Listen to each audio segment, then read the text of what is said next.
It is trigonometry that I got for you today, so let us get into it. This examples come from one of the past papers, and trigonometry was question 5, and 5.3 it said, determine the general solution of the following equation. So we've been provided with an equation that we have to find a general solution for, and that said, cos x plus 2 sin x multiplied by 3 sin 2x minus 1 is equal to 0. Let us write it down. So we have cos x, let me see, 5.3.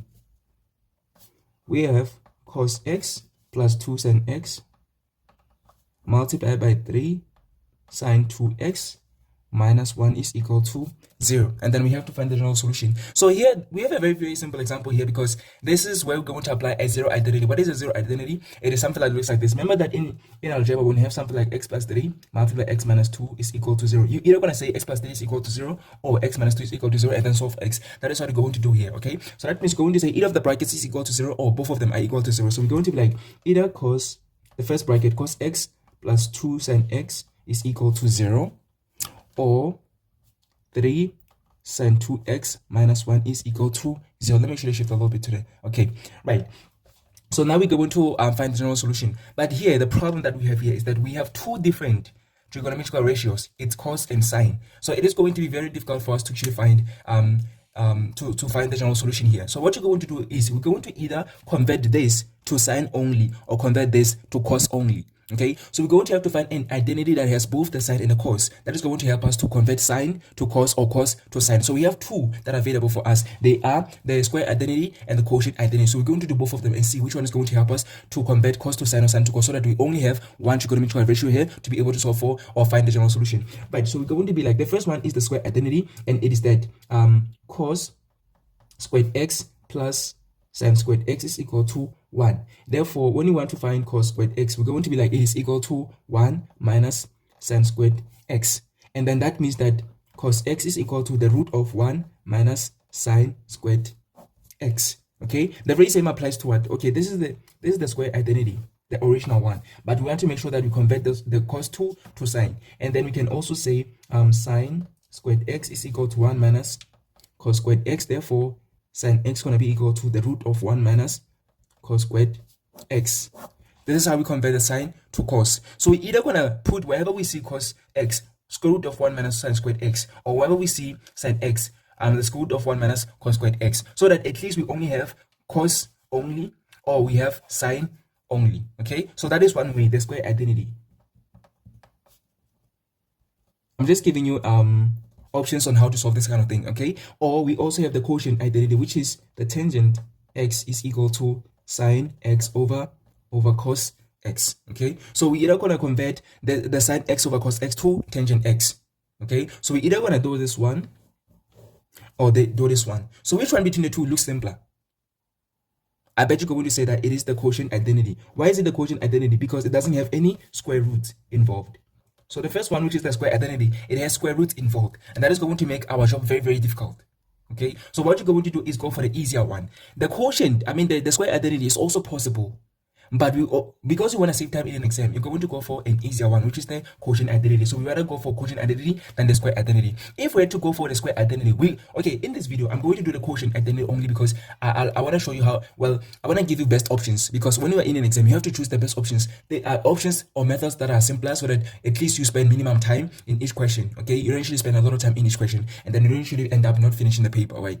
So I'm gonna do the easier one, which is the quotient, but I want to show you what we're gonna do if we're to choose the square identity. So what we're going to do is, wherever we see cos, we're going to substitute square root of 1 minus sin squared x. So we're going to say cos x here. Cos x was going to put 1 minus sin squared x in a square root, then plus 2 sin x is equal to 0. So here we only have everything in terms of sine. Now that we have everything in terms of sine, we can be able to solve for it. So we're going to be like 1 minus, okay, the square root of 1 minus sin squared x is equal to the negative 2 sin x. We take in the positive 2 sin x to the right hand side. So this is if we had to choose the square identity. Okay, and then from here we're going to square both sides, and then we're going to have 1 minus sin squared x remaining, and here we was going to have positive 4 then sin squared x, and then we was going to have 1, which is equal to, then let us take negative sin squared x to the right hand side. It was going to become positive, so it's going to have 5 sin squared x, and then we're going to divide both sides by 5, divide by 5. Therefore sin squared x was going to be equal to 1 over 5, and therefore sin x was going to be equal to plus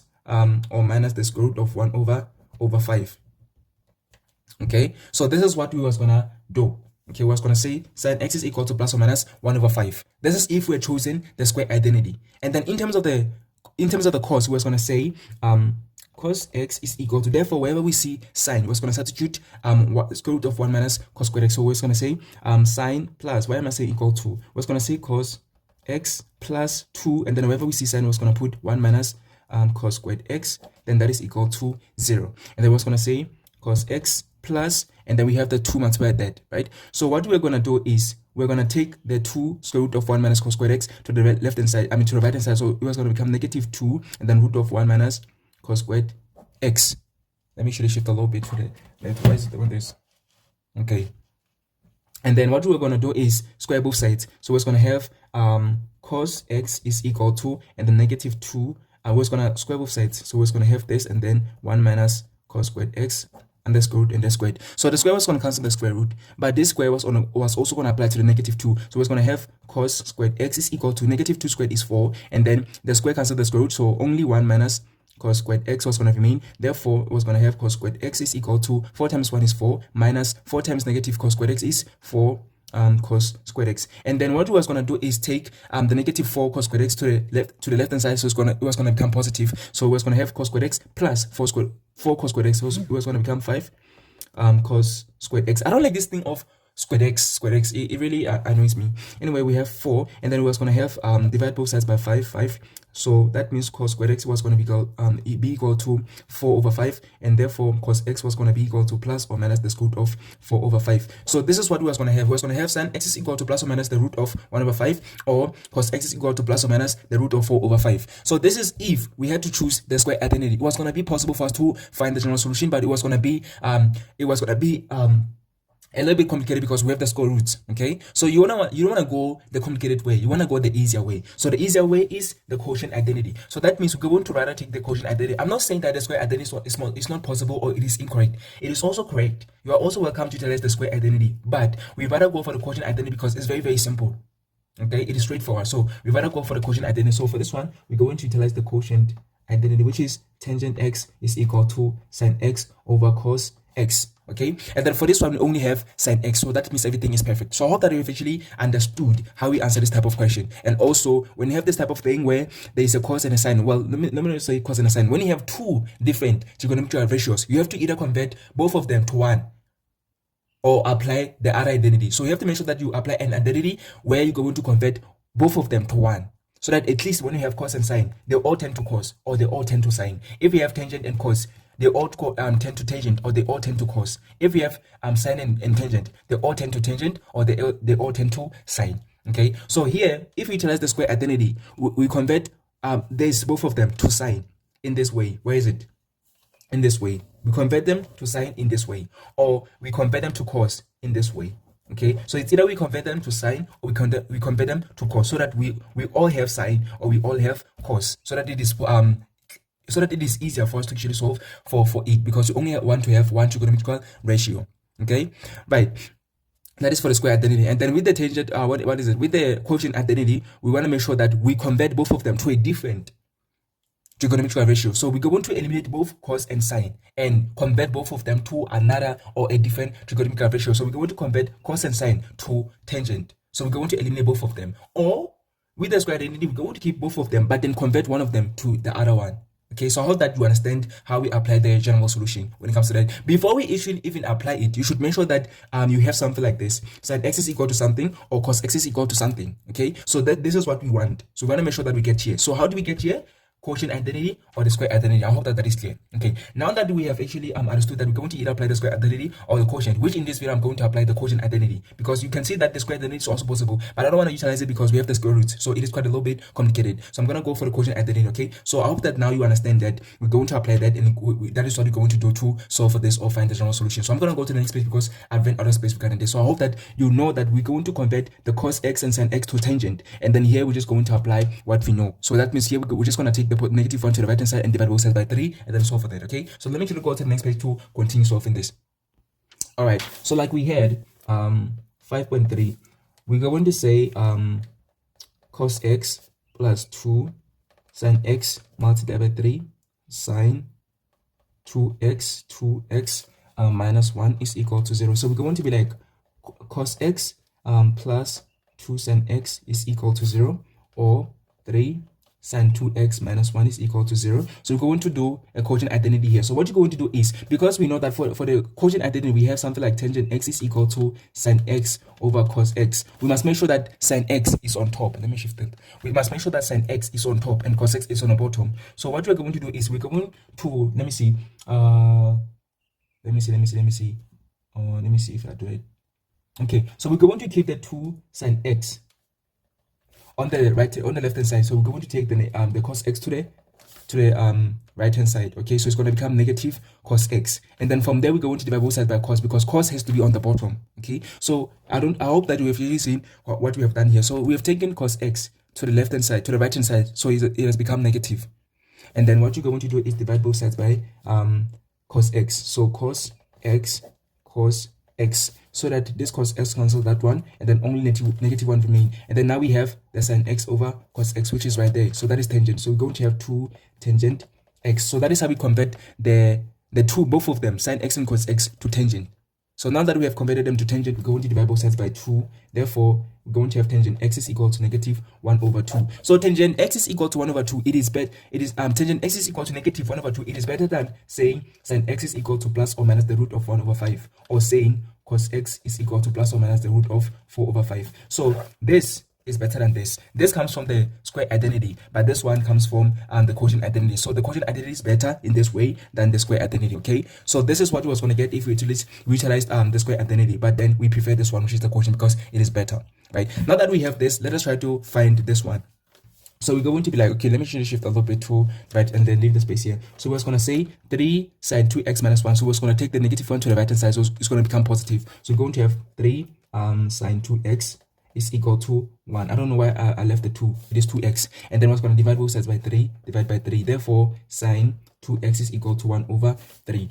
Okay, so now that we have sin x is equal to 1 over 3 and tangent x is equal to negative half, we can apply the general solution. So what you're going to do is, since sin x, you can see that sin x is positive. Sin x is positive. Let me make sure that I fix that. Sin x is positive on 2 quadrants. It is positive in the first and the second quadrant. So we're going to get 2 solutions from this. And then tangent x is negative, as you can see here. Tangent x is negative in 2 quadrants. It is the second and the fourth quadrant. Okay, so it is the second and the fourth quadrant. So we're going to get 2 solutions here. We're going to get 2 solutions here and 2 solutions here. That means it's going to be 4 solutions, or 2 pairs of solutions. Right, so let's start with the first one, which is sin 2x. So we're going to be like sin 2x is equal to negative, okay, positive usually. Is it positive? Yeah, positive. So we're going to say sin 2x is equal to positive 1 over 3. Then what you're going to do is we're going to find the reference angle. So you're going to like the reference angle is equal to the sine inverse. So the sine inverse of 1 over 3. Therefore, the reference angle is going to be equal to, then you're just going to press the calculator. So let me just quickly press the calculator and tell you what the answer is. Okay, so it is 19.47 degrees.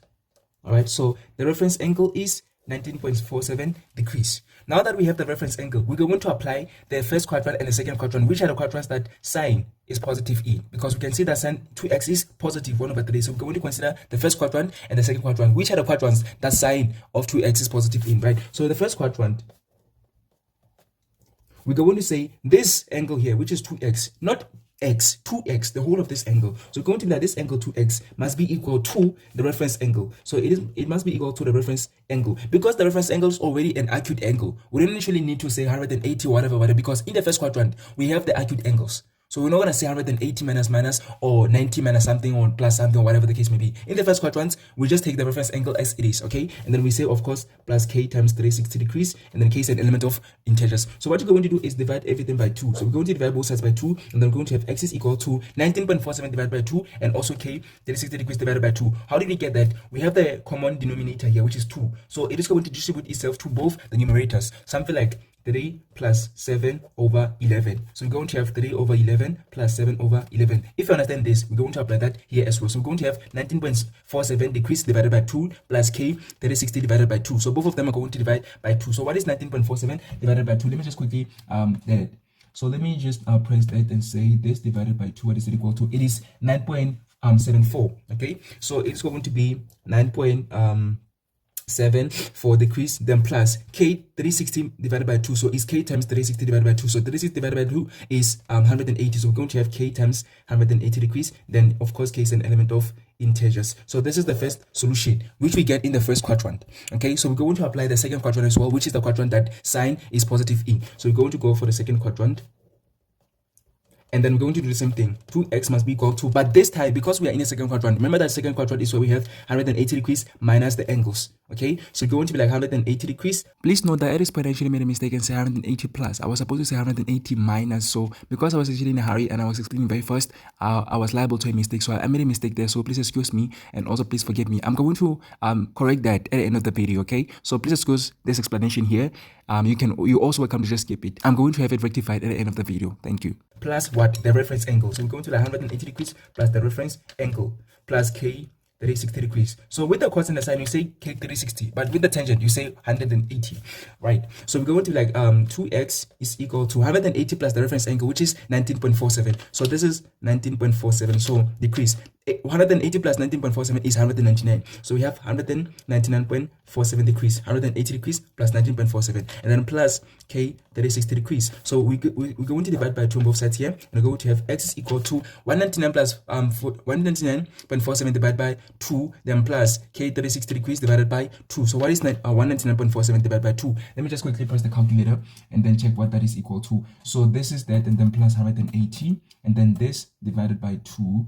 So this divided by 2 is 99.74. So we have 99.74 degrees, then plus k 360 degrees divided by 2 is k 180 degrees, and of course k is an element of integers, and this is how we solve for it. Okay, so we have two solutions for sine.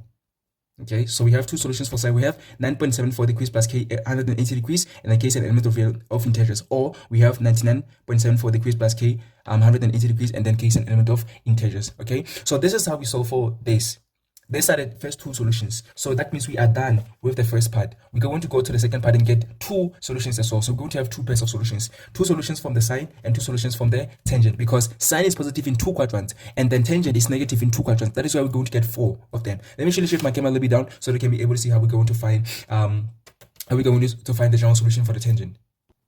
Alright, so remember that we said tangent x is equal to negative half. So we're going to need to find the let me actually write it here. Tangent x is equal to negative half. So tangent is negative here, and we know that it is negative in the second and fourth quadrants, right? So we're going to find the reference angle as well, and then we're going to like tangent inverse. But when you find the reference angle, you must not say tangent inverse of a negative exponent, or not actually negative exponent. You should not say tangent inverse of negative the number. Okay, so it should be positive at all times. When you say tangent inverse, you must say of half, not of negative half. And also you must not do like we do with the inclination angle. You must not say 100 just because it is negative. You say 180 minus tangent inverse of half. No, don't do that. Okay, so when you are doing general solution, you say tangent inverse of positive half.